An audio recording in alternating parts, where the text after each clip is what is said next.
you wanted the best, you've got the best podcast. The hottest podcast in the world.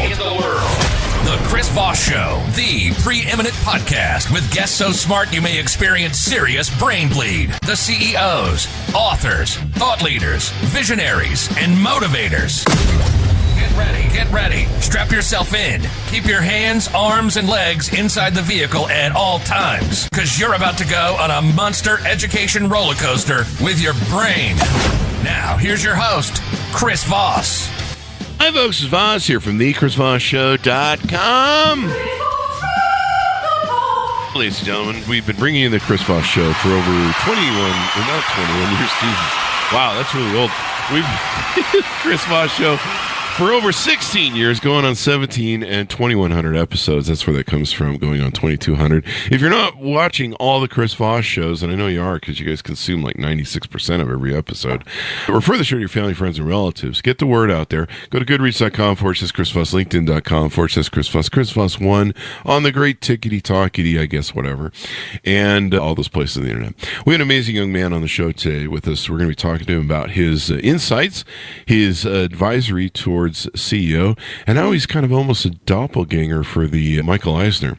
His latest book, is called Great CEOs Are Lazy. Jim Schleckser joins us on the show today. We're going to be talking about his book and why I'm now offended by his title of his book. No, I'm just kidding. It's all just comedy, folks.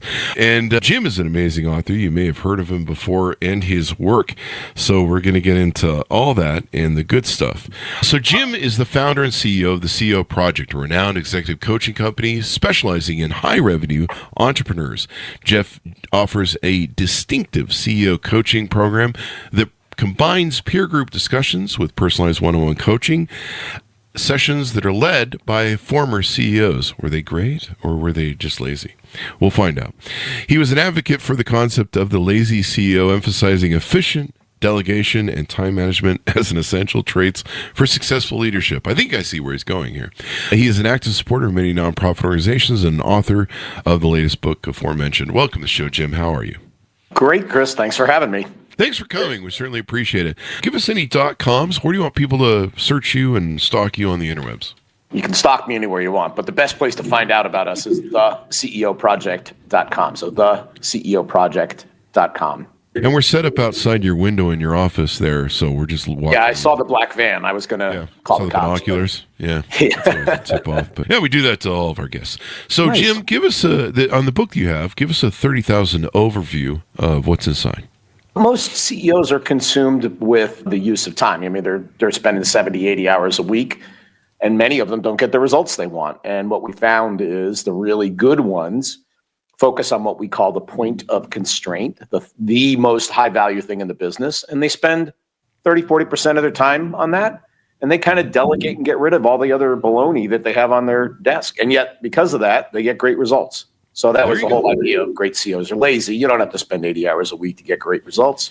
You can spend, 50, 55. Can I just get everybody to do my work for me? I can delegate all of it, and I can just, sit in my office and eat bonbons and watch TV, soaps or something. Yeah, chapter 7 is on eating bonbons. Yeah. Is it? You've read the book, obviously. It's all encompassing, isn't it? Wow, so you're very thorough and efficient. And then we want to talk about, your .com, the Lazy CEO website. And what was that .com one more time? Sorry, it's theceoproject.com. Theceoproject.com. Oh, there it goes. See, now you got me tuned into the laziness. You're all excited about the lazy thing. Yeah, it's good. Yeah. I mean, first I was kind of like, what? And then I'm like, I'm not a great CEO. I'm just a good CEO. So I guess I'm not fully offended. But when I published the book, I had one of my clients go, I got the lazy part nailed. I just got to work on the great part. But that's an issue a lot of leaders have, especially entrepreneurs, the delegating stuff. Yeah. Especially in small business. I mean, I was guilty of that when I started my companies. I was like, I can do it better. And you're like, but this really, is a job for somebody who, can actually do it better, really, when it came down to it. But we came up with a rule to help people in that mode, which is called the 70% rule of delegation. So the idea is if somebody's 70% as good as you, delegate immediately. And the problem is most of us do what you did. They go, he or she's not as good as I am, and so I'll just keep doing it. You're just doomed never to delegate anything at that point. But if I say, hey, 70%, they go, yeah, they're probably 70%. They're almost as good. Bam, hand it to me. So that is sort of permission to delegate is 70%. And when I threw you under the bus with the Michael Eisner reference, I have way more hair than him. I don't know what you're talking about. You do. And you don't really look like him, but the thing that come up as I was making that joke was a picture of you holding your hands and you're going, and it does look like Michael Eisner. Eisner does have a picture like that. Yeah, I think he does. And and I think he stole it from me, just for the record. I think his ears stick out Obama's. I don't know that you don't have that problem, so don't want to throw you too far into the Michael Eisner. But would you term him as a great CEO, just a matter of conversation? Yeah, I think he had an era where he did a heck of a job, I mean, and that's the point, everybody's got a shelf life. Very, very few people are CEOs for 20 years. And you're usually got about 5, 6, 7 good years in you. You come up with your ideas, you get them implemented, you get the benefit. Maybe you come up with a few more good ideas, and then it's time to go. Let somebody else take the reins. He had a cycle. He had a time when he was really good, and then there was a time he was maybe not so good. I think it was, who was it before him? Michael Eisner? Ellison? Michael Eisner? Pass. I think the CEO before him kind of had their time too, and then it kind of expired, and that was how Bob Iger overthrew him. Yep. I mean, average tenure for a public company CEO is like 3 to 4 years. Yeah, it was Michael Eisner. That's who it was. I had a CEO of one of the public companies on our show. There's probably been multiple ones, but we had this discussion about how it's so hard for a CEO to affect long-lasting change in a company because you only have an average 3 years. Yeah. And that's really why a lot of CEOs don't invest in long-term R&D and long-term projects, is because they're not going to see the end of it. They're not going to get any benefit from it. No, and also in the public environment, you're not rewarded for that. You're rewarded for delivering this quarter and next quarter. And if I go, hey, wait, I'm going to invest. We're going to get it back in 2 years. People go, yeah, 2 years is like forever. I don't care. You won't be here. I might not be here. So how did you tell us a little bit about yourself? You've written multiple books. How many books have you written? And then kind of how did you grow up? What influenced you, and how did you get down this road of doing what you do? Yeah. So I've written 2 books, one about being a great CEO and one, funny enough, about professional drinking, which we can talk about a little bit. Who knew it was a job, right? It's tough. But I grew up in sort of an upper middle class family, highly educated parents, ultimately became a chemical engineer undergraduate. I was not a good chemical engineer. And so I pretty quickly moved over to business, sales, marketing, and I started running companies at 29 years old for other people. Small ones, medium, public, private, M&A, global. I mean, I kind of ticked all the boxes. And it was always sort of strategic for me that I was going to learn how to be good at this by trying everything. And it was either run a really big company for someone else or run my own company. And God intervened. I got fired, which occupational hazard. It happens. And I started my own business at that point. It was. I'm going to tell you what, Chris. I should send a thank you note to the guy who fired me. It was the best thing ever. It was the best thing that ever happened in my life. The best. That was what started my entrepreneur journey in 18. I got fired from McDonald's because my hair was too long. And I lasted a little longer than you did, but not by much. Yeah. My hair was too long, and I was wearing these rock and roll satanic shirts according to the religious guy who fired me. Van Halen evidently is quite satanic, and concert T-shirts, and I had this long rocker hair, and so he was like, "You can't work here," and so he fired me. And then I went home, and my dad said, "Why don't you just do my old stucco company that I used to do that used to help when we were in summers?" And so that's what I did. We started a stucco company, and off we went. But nice. What is that old thing? Necessity begets. Necessity is the mother of invention. So I went back 3 or 4 months later, shook his hand. I was making more than he ever was. And I actually thanked him. I wasn't vicious about it, but I said, thank you. And by the way, I now earn more than you. So you've given me and I had no idea what sort of gift he'd given me, over a lifetime of being an entrepreneur. But, once you get that drug, you're stuck. It's There's a line that goes, the definition of an entrepreneur is somebody who will work 80 hours a week so they don't have to work 40 hours a week for someone else. So it's not like you get a break on the hours, but you have freedom. You get I love to pay. that. Yeah. I mean, still to this day at 56, from 18, 36 years or something, I've been an entrepreneur. And I mean, I could never work at a corporate job. I mean, number one, they never hire me. They'd be like, you have technically no experience. And you don't get along well with others, clearly. Yeah. I tell people I'm terminally unemployable at this point. Hey, Jim, you need to come to the 3-day strategy meeting. I'm like, yeah, that's not happening. Yeah, that's not happening. Not happening. I got video games I got to play. But yeah, that's true. To this day at 56, I still, like, when holidays happen, I have no idea. I'm like, why is the bank closed? Why can't I go anywhere today? They're like, oh, it's a 3-day holiday, Chris, and a 3-day weekend. And I'm like, that must be nice I'm just pissed that I can't do business right now. And no one's paying me because it's a holiday and they're out spending my money. Mm-hmm. And yeah, I'm still like that. Like I'll forget about stuff and I'll be like, Thanksgiving? They give you time off for that? Oh, all right. And because you're just 24/7, you just work. Yeah. When I talk to CEOs, I go, how many hours a week you work? They go, when I'm awake. You're always thinking about it, right? I mean, dude, the brain never turns off. At the peak of our companies, in our empire of companies, we had quite a few companies we ran at the same time. So it was complete insanity and madness to be a CEO of them all. And at the peak of it, I would dream business. So I would have dreams of who I was going to, what I was going to do when I was fire somebody the next day that we knew we had to fire, or meetings that I would have. I would dream the pre-dream of those meetings and shit. It was like my brain was preparing me for the next day. And I would complain to my managers. I'd be like, I would just have a dream of maybe a pretty girl running on the beach, maybe, kind of that Bo Derek thing, or, anything but business. Like, every dream is business. And I'm like, can I just have a dream of a dog running through a field? Maybe something. And then when it would happen, I'd be like, hey, I had this dream, man. It was great. And it wasn't about business. Nice. Yeah, that's the life of an entrepreneur.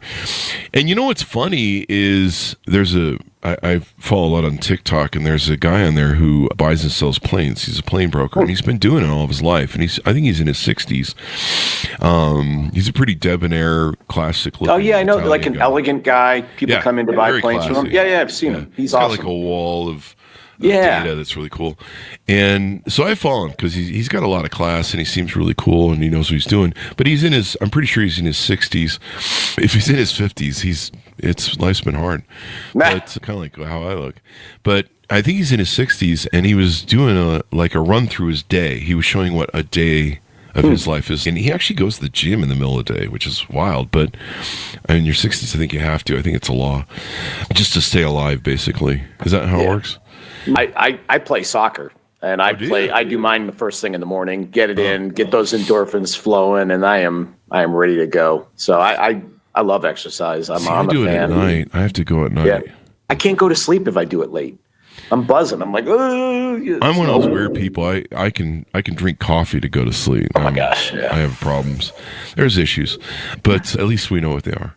Mm-hmm. But yeah, he mentioned. He was talking one day and he goes, the funny thing is about the 30 years or whatever, how long he's been in business and all of his life, he goes, you would think I would have all the answers and we would know just how to make everything work smooth.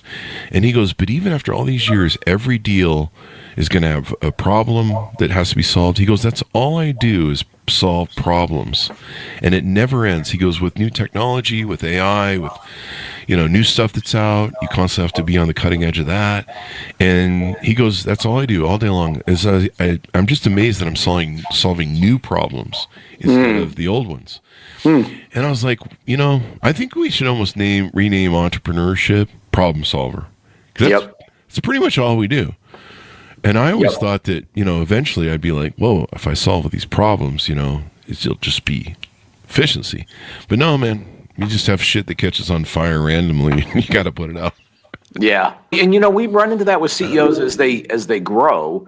They love solving problems. Yeah. And as you scale your organizations, you actually want the organization to solve the problems. But we're so addicted to the juice of, I solved that problem, I solved this problem, it's great. And you got to go, no, I got to let them solve the problem. And only when it's impossible to solve do I get involved. And that otherwise you're in the way of scaling the company. I tell people it's like, it's part of the delegation thing, but every time somebody else solves the problem instead of you, you just built muscle in the company. And that's our job as leaders as we scale, is the stronger the organization is, the more you're going to grow, the better you're going to do. But the juice of I'm being a great salt in the early days, no choice, Chris. But as you scale, it's hard to kick the juice, unfortunately, but we have to as leaders. Yeah. I mean, it's kind of, I guess we kind of, it's kind of an ego thing. We kind of celebrate ourselves doing that when really there's bigger problems we need to fix. I don't need to innovate the copier. That's somebody else's job. I need to have a vision for the forward march of the business, and I need to have a vision of where we're going, maybe a 10-year plan or something. I don't know. 10 years is a little long because you never know what innovation. It seems like every 10 years things kind of change. It's a hard bet to do. I've kind of learned to expect a 10-year change in my businesses where I'm like, it's just going to turn upside down. Like right now, AI, I'm just like struggling to keep up because it's so crazy and so fast and so rampant. I'm just like still trying to put my head around it. Maybe I don't think it's because I'm old. It's just it's moving hella fast. Yeah, nobody has the answer, and they kind of, it ranges from it's going to make all our lives better to it's going to take over the planet and make us our flesh-colored slaves. Somewhere in between there is the truth. I don't know what it is. The same thing TikTok did, made us our flesh-colored slaves. Yeah. Yep. Exactly. Or for most husbands, that's where their wives did that to them. I'm just doing marriage jokes, folks. I'm just don't write me. Your wife has got everything under control. Anyway, guys, so tell us about the CEO project some more. What sort of services do you offer? What consulting and different projects do you have for people that are out there listening, especially on LinkedIn? Yeah, so when you get to a certain size, you think about, many CEOs think about building an advisory board. And if they were going to do that, they'd have to, find the people, recruit the people, pay them, organize all the logistics, figure out the agenda, get your staff to organize the meeting and hotels and travel and all that jazz. What we do is we go, hey, we can do that for you, which is we build a group of really high caliber CEOs, your size, around you. And it's like a mastermind group from back to Think and Grow Rich, Napoleon Hill. They're there to help. And the only deal is I'll help you if you help me. And we curate and find and recruit those people for you. All you got to do is show up and bring your difficult problem, and we will process it as a group and try to help you solve the problems. And I'm going to say, I'm a pretty bright guy. I'm good at this. Every damn time, Chris, the group comes up with an idea, I go, oh, do that. Because that's way better than anything I would ever come up with. So the power of the group mind, when they're from kind of a diverse set of backgrounds, we bring that to the table with the CEO. And good ones look at it as kind of part of their infrastructure of how they do the job is building a CEO group, and we do it for them. And it makes it easy for them to participate. And so less time, cheaper, and better impact ultimately. And then the time it takes to curate that group is done by you, which is very efficient. And then I can just be lazy. So they pay you, obviously, to do that work. Do the people in the group get paid by the CEO that hires them, or is there a simpatico of having that back and forth? Basically, it's a membership organization. So they pay us for constructing the membership, and everybody else is just paying for their own travel. They're for free. Their deal is I show up to get feedback, and I pay to do it. And somebody else organized everything for me, so they made my life easy. That's really what we did. And then we've got a view too. We've been around the block a few times. Yeah, you've been doing this for a while. A little bit. When I wrote about this in my book, Beacons Leadership, when I had my business partner and best friend of 22 years, and we'd been business partners for 12 years, and we'd had a really great run, but we got I got Yoko Ono'd by a girlfriend who was like, you don't really need Chris. And turns out he really did, but he found that out later. But she basically talked him into quitting one day. And oh, wow. You're right. She pulled a Yoko on you. Yeah. She really did. And now he has never amounted to anything since then. He was really surprised that you can't walk out of your own company and go someplace and be like, I need $40,000 a month after taxes. Will you just pay me that? Because I was vice president somewhere else. And he was really surprised that that's not really a thing. It's especially when you've been the VP and you've been following me around for 20 years innovating. But those jobs are few and far between. I saw a stat the other day about the wealthiest people. Like 75% of them are entrepreneurs. Oh, yeah. If you're not running your own thing, it's hard to accumulate real wealth. Yeah. And so when that happened, I had no sort of, I was used to having him as a sounding board, and for over 22 years as a friend and 13 years as a very loyal, best partner you could ever have, really up until the Yoko Onoing. And so I had nobody. And I was pretty isolated, and this was in the 2000s, and the internet was just barely coming up, so there wasn't a lot of resources online like you can have now. You could build like virtual groups and boards and stuff. And so I knew a lot of entrepreneur friends, so I came up with something I called the virtual board that I wrote about in my thing. And it's basically what you're talking about, only you've sophisticated, taken to that next levels.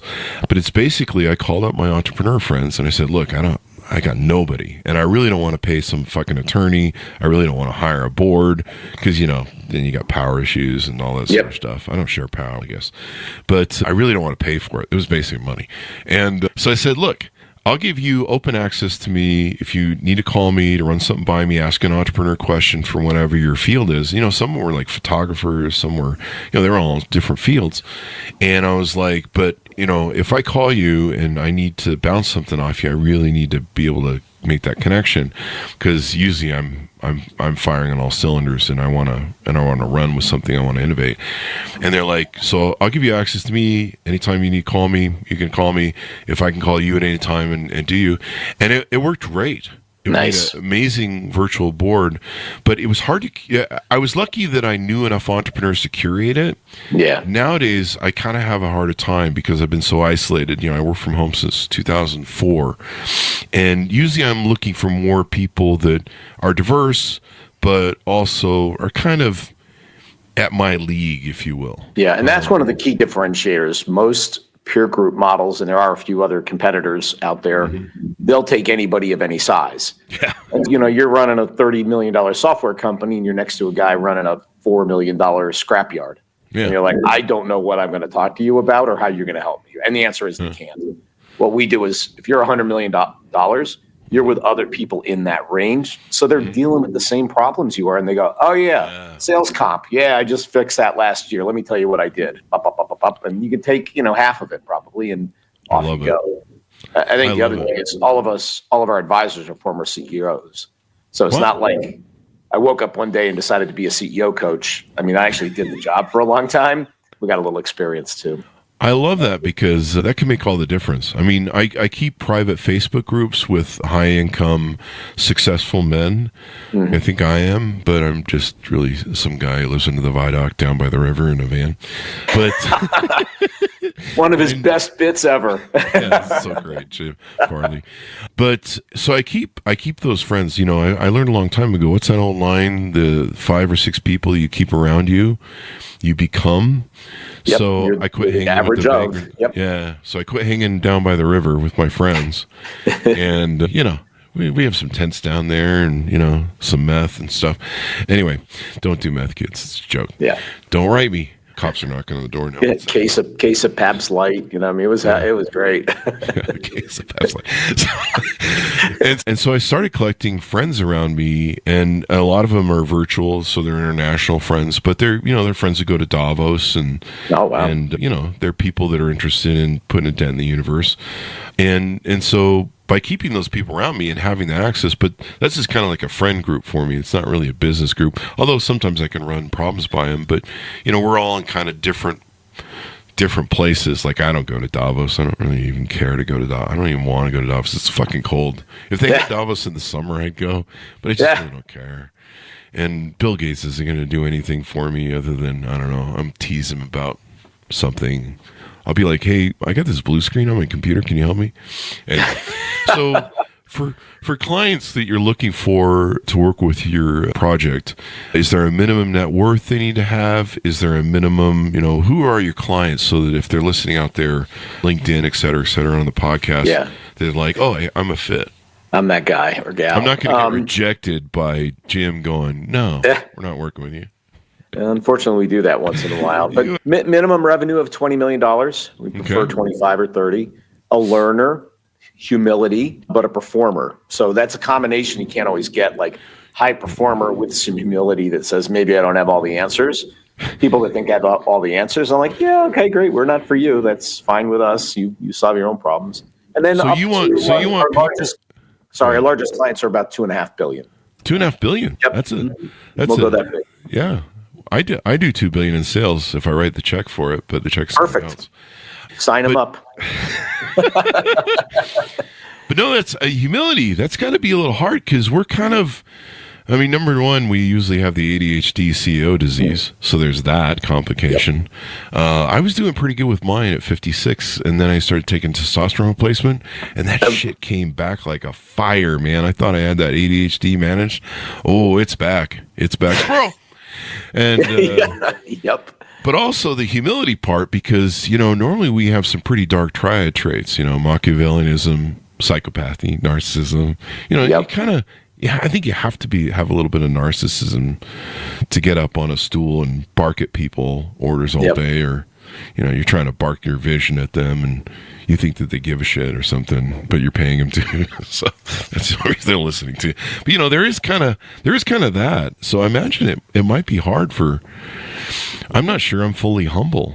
I'm not sure if I think most of my girlfriends would be like, he ain't humble for shit. So I don't know. Yeah.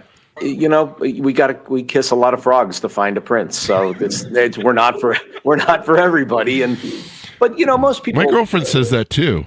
Kiss a lot of frogs. Yeah, I don't know what that's about, but I think she's been calling me a frog this whole time. Yeah, ribbit. Yeah. But they're out there. They really are. And I think your Machiavellian comment is on point, actually. If you're in a position like CEO and you don't like power, you're lying. Yeah, that's true. You're just lying. So you like power. You may go, well, it's like the Force. I use it for the good. I use the Force for good, not for evil. Okay, fair enough. But it's still power, and you're just good at using it. And so I agree on the Machiavellian. We all are a little bit Machiavellian, and we all think we're pretty special, and we are.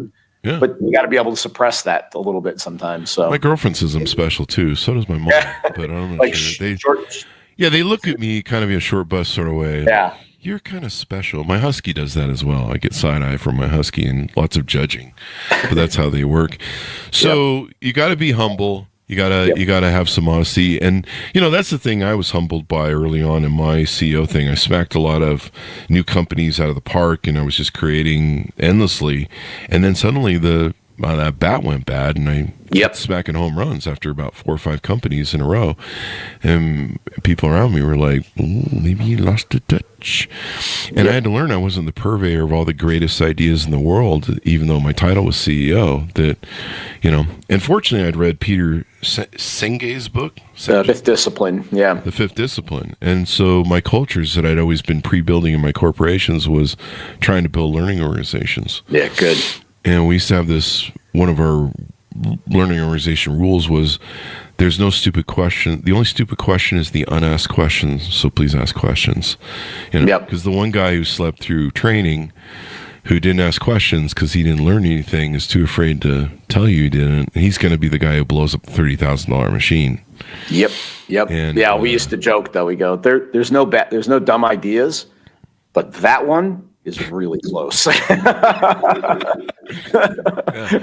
And then when we used to train people, we would not only train them on how to do things, but we train them on the why. Oh, I think that's so important. Yeah, I agree. Yeah. See, I'm getting affirmation. Yeah, no, it's great. When I would learn math, calculus and whatnot in engineering school, and they go, here's how you do it. And I would just be befuddled, I'm like, but you tell me why it works like that. I can figure it out on my own. So I love the why question. It's the more important of the how is less important than the why. I get the why, I can figure out the how. Yeah. And the great thing about the why and kind of how it was designed that way, because I knew that with our open environment and culture, they would come to me and they would usually be like, hey, Chris, I think I have some better ideas on how to do this. And because they would know why we structured it and built it that way in the forum, they would sometimes innovate. Now, many times they would just come forward with, something we already thought of that and tried that. And that's great that you come up with that. And we welcome that idea. The only stupid question is the unasked question. And I think there was another rule we had. It's in my book, but I forget what it is. But it basically kind of encouraged the culture of learning and stuff. And, sometimes my employees are just like, I just want an answer on how to fix the copier. I don't want to know the why part, Chris. Just skip that. But a lot of times, every now and then, they come forward with an innovation, and I learned that I was, once again, not the purveyor of all the greatest ideas in the world, and that's why. I think somebody who's had that kind of experience where I was hitting home runs and then I wasn't, and people come to me with better ideas than I had. That shows a level of humility that says, if I'm around a bunch of really smart people that I respect, I'm going to listen to them because A, I'm paying to be here and investing time. And they really genuinely do have my interests at heart, and they're smart. Like, why wouldn't you listen to them? You'd be crazy not to listen to those. Yeah, you're like, wait, you run a company that's $2 billion, and you were really successful at that, and I'm just kind of getting on the mark. No, I'm not going to listen to your ideas. Yeah, there's nothing I can learn from you. Come on. Right? I mean, I would sit around, and one thing I would always try and do was attack my scotomas or my blind spots as a CEO. And so we would have meetings over maybe an innovation that I was building, or maybe we were reanalyzing something that used to work and suddenly stopped working, those 10-year changes. And I would sit around the room and I'd be like, okay, what am I not seeing? Where are we blind on this thing? We're going to make this innovative change. Is this really an innovative change? Or, I used to call them the crazy Ivans. We check our butthole, basically. Yeah. But the crazy Ivan comes from... I know. Hunt for Red October. Hunt for Red October. And so I call them the crazy Ivans, where we would turn on our stern and check, or I don't think stern's right, turn on our whatever the back end is of the boat. We would turn just to check our shit and see if we were right. And so I'd ask people, I'd be like, and so I got really good at, that person would, there'd be a person in the group that would they'd nail it. They would have the idea I was looking for. And I would just be like, that's it. Bingo. Yeah. That's what I'm looking for. You nailed it. And we would recognize that. And that would, then we fire him a week later. But that would be the, just having that humility to go, I'm not the end all be all of all great ideas. Yep. I used to do what I thought I had something figured out. I'd go, all right, I'm going to lay out what I'm thinking and why I'm thinking it. And I want you to tell me why I'm stupid and what, right? or what am I missing? My wife does that. What's going to blow up? Yeah. I got a specialist already. And it was great because I'll be vulnerable. Here's what I'm thinking. Here's why I think it. And they go, that's not right. I go, okay, that's a problem. And that is never going to work. I'll go, even better. Great. Thank you. What else did I screw up here? And it was refreshing. And the ideas got better as a result of them being pressure tested like that. So that's kind of the only problem is that you have that employee who brings out the list and they're like, oh, you want to know the list? We've all put together a list on what's wrong with you as a CEO. How about my answer would be just give me the top three. I can't take the whole list. I probably know them all, but yeah. Yeah.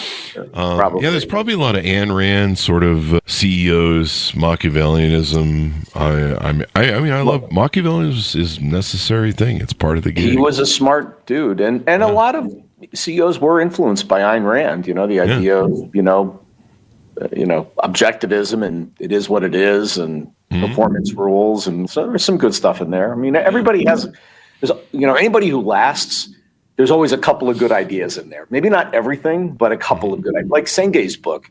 I mean, if you've read the whole thing, it's 550 pages. Like, they're not all good ideas. Yeah. But some of them are.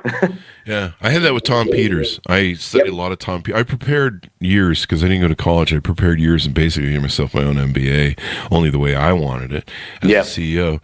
And I basically prepared to be a CEO of a large corporation. And so about half of everything Tom Peters did made me rich, and the other half about bankrupted me. I love Tom Peters, but you're right. I love him too. and there's some good ideas in there, but they ain't all good ones. Yeah. Yeah, they aren't all good. It's one, I realize it kind of woke me up that a lot of great authors, like myself, we try and deconstruct success.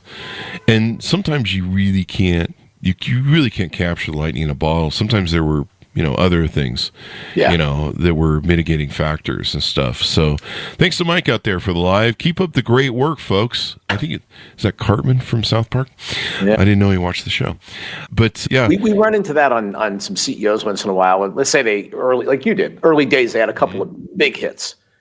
And they go, I am obviously just that smart, right? I'm that guy. Let me just touch you with the hem of my claw, and you'll be granted gold and beyond measure.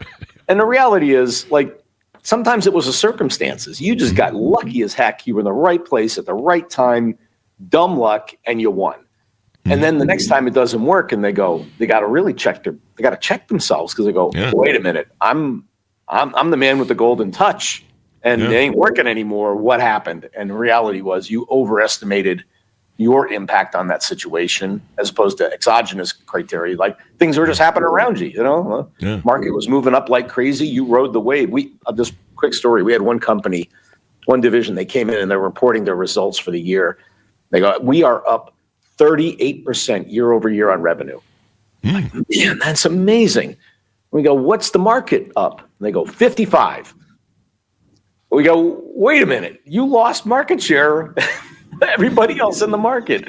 You didn't do a very good job, even though you're up 38%. So, it can happen. You're in an environment like that. Think you're a genius. And falling back to someone I've been trying to set up is showing your staff that humbleness and that willing to listen, I think is a good emotional intelligence trait. And, one of the things I always learned, especially in working for other people when I was young and consulting that I've done, is having that humbleness to be able to listen to other people and know it's always been important to me to be a fair judge, because I've seen CEOs or leaders or managers that are very poor judges, and they lose trust to their employees very quickly. There's lots of different variations. There's the high school popularity contest manager, where no work really gets done. It's just about worshiping him. It's kind of like a little Mussolini sort of project. Mm-hmm. And I try and always show that I'm a good judge, that I'm fair, that I'll listen, that I'll consider things. Unless, of course, they're completely wrong and I'm right, then that's different. But there's the narcissistic Machiavellian peering his head. That'll be in therapy tomorrow. Yeah, and you got something to talk about tomorrow. It's all good. Yeah. I mean, because I don't want to talk about the real issues.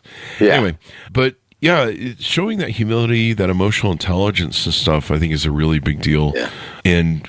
And people look for that. Leadership is a big deal because a lot of people usually, I think one of the top reasons they leave a company is poor leadership. 100%. I wrote an article about this. It was people come for the mission and they leave for the manager. So I love that line. So they love what you do. Shirt like that. Yeah. They love the work, the people you helped. Oh, it's all great. And then they get a jerk for a manager and they go, I hate my life. You know what? This person is narcissistic or arbitrary, or they play favorites like it's a 6th grade dance, or like, this doesn't make sense for me to hang around. And I used to look for clusters of high performers leaving the company, because if there was a cluster, I'm like, I got a manager problem. Yeah. And I didn't blame the people. I blamed the manager for losing good people like that. They created that problem. Yeah, so, I had that with my vice president. I think that's what started. Oh, really?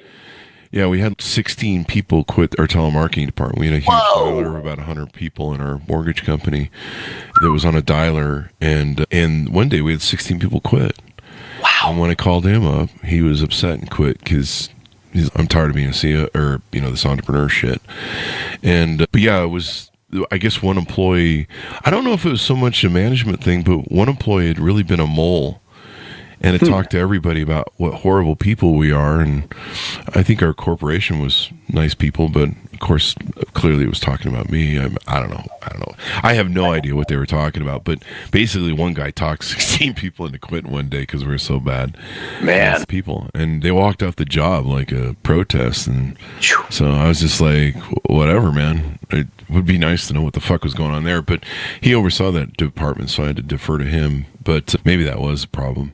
There was he was part of it for sure. I mean, he may not have been the total problem, but he was definitely part of the problem. It shocked me that he wasn't aware of it, because I was aware of sabotage or, people in my ranks that, you'd write them up for something and then they would they would start grinding stuff and doing stuff and, being subversive and shit. So you'd always be watching for we used to call it in the car business back in the 80s and 90s tubing.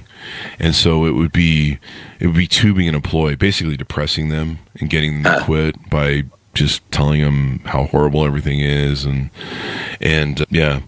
so you get these people, and, I think I've talked about this or written about it. And basically you need to watch for those people because they're cancer in an organization. Yeah. Yeah. And it's amazing, the worst combination, if you think about the little 4-box grid, right? They high performance level and toxicity level are like low performer, high toxicity, easy decision. See you later, right? Yeah. The hard one is high performer who's toxic. Yeah. They make the numbers, they sell mortgages, they sell cars, but they're a pain. Everybody cringes when they walk in the room. Oh yeah. And unfortunately, I think as leaders, we got no choice but to take them out. Unfortunately, it's hard to manage them. I mean, it's hard not to make that move. And usually they're the 80-20 rule. It's really the 95 rule, I think. But, it's usually your top sales guy. Yeah. And you're like, hey, I know you're a top sales guy, but you can't be cutting the lines of cocaine on the desk with the hooker, please. Yeah, I get the calls from the limo and in Vegas and come by, Chris. Yeah. I picked up one drunk one time on Thanksgiving Eve out at a bar. He had a bit of he was one of those guys who, whatever the drug of choice is, the opposite would happen. So angry drunk, happy cocaine. Yeah, he blew up an 8-ball of cocaine in my BMW one time, picking him up at Thanksgiving night in the middle of the night when cops are just looking for whoever's out. And it's hard to get cocaine out of the passenger side of a BMW. Yeah, I think the dogs might smell that in the carpet. Yeah. Yeah. It was in a full fucking 8-ball that he did. And he's like, I'm just going to snort this. And I'm like, dude, I'm going to murder you if you do that in my car. I will you shouldn't even have that. I shouldn't even pick you up. But, this is my number one guy. But yeah, Netflix has a rule. Say they don't tolerate what they call them brilliant jerks. I think you just described me. I think that's my business card is my title. Back to the narcissism. My employees have that. I think it's the brilliant jerk. It's okay if I am, but you can't be, right? He pays the bills. That's the reason we keep him around. The brilliant jerks. Brilliant jerks. Yeah, they literally, if you are that person, like super genius, solve problems like crazy, but you're a pain in the butt, they'll fire you. They're like, it's too costly on the team to have somebody like. We'd rather have high average performers who work like a team than one, nut job that makes everybody make their lives terrible. I have that problem in dating. A lot of women have told me I'm too ambitious for them. I'm like, what? Too ambitious? Yeah, I've been told that before. I thought people wanted that. No, in Utah. Utah is kind of a low self-esteem. It's a state where they have it's the number one state, I think, in the consumption of depression medicines. Ooh. It's very different here than California or Vegas where I live as well. And that's kind of interesting. Yeah, I mean, I've always been coastal, either California or East Coast, and ambition has always been a thing. Yeah, money and success is really important in those states. Here, they're just kind of, that's a little too much for me. We like our kind of laid back life. But and I've been told I'm too intelligent either. So evidently, I guess that's the reason I've never. You're too intelligent? Yeah. So what are we going to do? Eat lead paint chips or something? Pretty much. I mean, if you've ever been to Utah, you might see that. But no, it's a laid back life here. It's kind of being in Kentucky. Only the stills are caffeine free. Yeah. Instead of whiskey. But you know the joke about Mormons. and I'm gonna get you letters on this one. You go, don't go camping with one Mormon. They'll drink all your liquor and smoke all your cigarettes. Yeah, exactly. How do you get a Mormon to drink? You make sure there's no other Mormons around. Yeah, that's it. Same joke. A lot of those tropes, and and they're very freaking true. But hey, it's people. Whatever you want to believe to get through life, it's your business. Just keep it out of mine. But yeah, we've done enough Mormon. I refer to it as the cult because I grew up in it, and yeah, I get it. I get enough hate mail from those people anyway. God bless them. God bless them. Did I just say that? Yeah. Anyway, in Memphis, that doesn't mean what you think it means. It was so funny. My mom used to do that. Bless your heart. Oh no! Ooh, that's rough. In Utah, and I don't know where she picked it up. I think my uncle was down south, so I think she picked it up from him. But she used to say that to people, and finally I pulled her aside and I go, "Mom, I don't think you know what that really means, especially in the South." Exactly. Yeah. So what haven't we touched on that we should tease out to people to get them to pick up the phone, pick up the email, and to reach out to you guys on what you guys do at the CEO Project?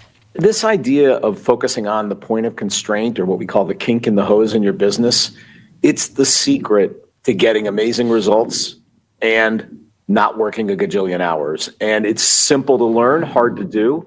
And that's what we teach through our peer groups, and our members, double, triple their company. The number one reason they leave membership is they sold their company for a gajillion dollars. Wow. So it works. It really does work. And I just wish we could get in front of more people and help them with this, because we would make their and all the people around them's lives better, because they'd have a better CEO. And most data says the CEO is responsible for kind of 40% of the outcome of a company.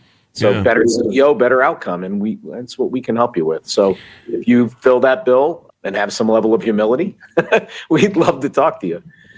And then you have people on your side too. I know we've talked about this with successful CEOs at some of the public companies. And one of the problems is sometimes people on the board aren't really there to help you. And the day they get the data that you give them or you share with them, your constraints or your concerns, or it's kind of like crying in front of a woman or telling her your problems. She's going to throw it back at you later. we say that a public board, or frankly a private equity board, that is not a no consequence environment. Yeah, like those conversations all have consequences.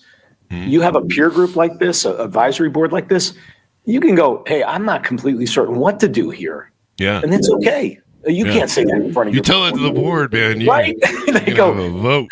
I'd like to go into executive session and discuss the replacement of the CEO now.